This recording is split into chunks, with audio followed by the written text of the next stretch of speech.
Bonjour, vous avez développé une application nouvelle pour Leroy Merlin. En quoi consiste-t-elle?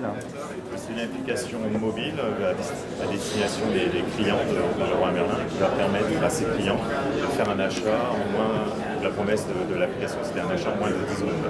Donc l'idée, c'est de limiter l'interaction, le maximum des interactions entre l'utilisateur, le client et l'application mobile. Donc déjà, la première chose, c'est de pouvoir sélectionner rapidement le produit. Et pour cela, en fait, cette démonstration, on montre à partir d'un catalogue les différentes technologies que l'on met en œuvre.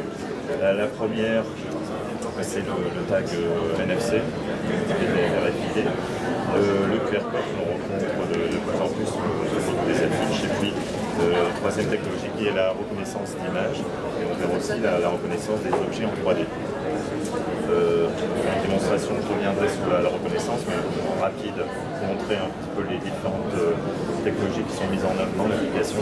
Si j'approche le téléphone de l'étiquette, effectivement le téléphone qui est équipé d'un lecteur NFC a reconnu tout de suite le produit, qui est le pot fuchsia. Donc si le client on retrouve le descriptif du produit, le prix. Donc si le client est d'accord pour l'acheter, on presse le bouton. Et là on lui demande de saisir un mot de passe. Alors ce mot de passe va permettre de déverrouiller l'accès à un coffre-fort électronique qui contient toutes les données personnelles de l'utilisateur. Donc là, je retrouve dans mon panier le produit avec le prix. Donc si je vais aller,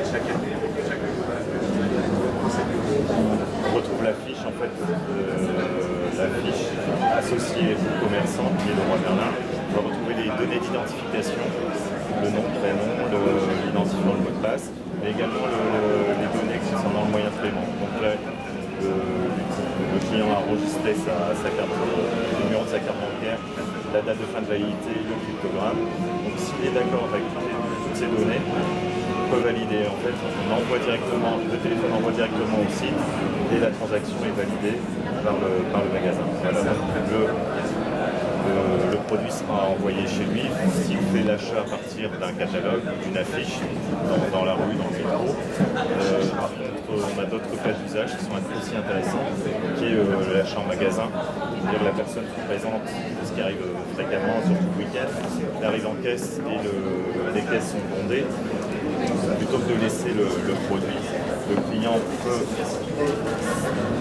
à partir de l'objet, le prendre en photo.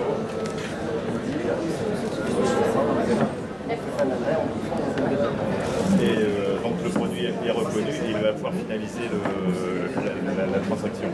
Ce qui manque dans l'application, effectivement, ça serait l'édition d'un ticket électronique qui est sa preuve d'achat pour être contrôlée à la sortie du magasin avec le produit.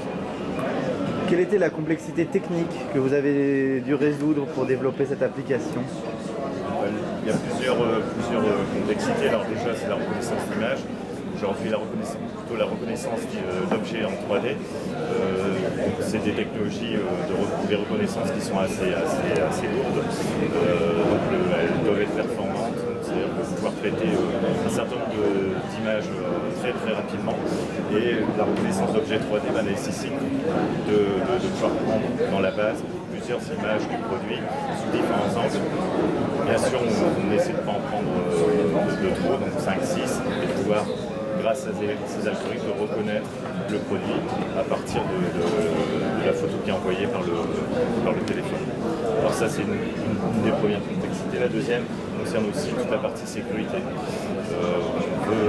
On va stocker des données dans le téléphone. Le client est conscient que ça peut présenter un certain danger. Donc toutes les données sont chiffrées et on va essayer d'apporter des garanties aux clients lors de la transmission de ces données, notamment avec le site. Alors en particulier, l'application va pouvoir vérifier que la connexion est sécurisée, notamment par une session SSL. Si cette sécurité n'existe pas, l'application va refuser de transmettre toutes les données, notamment les données bancaires, au site. Ok, merci beaucoup. Je vous en prie.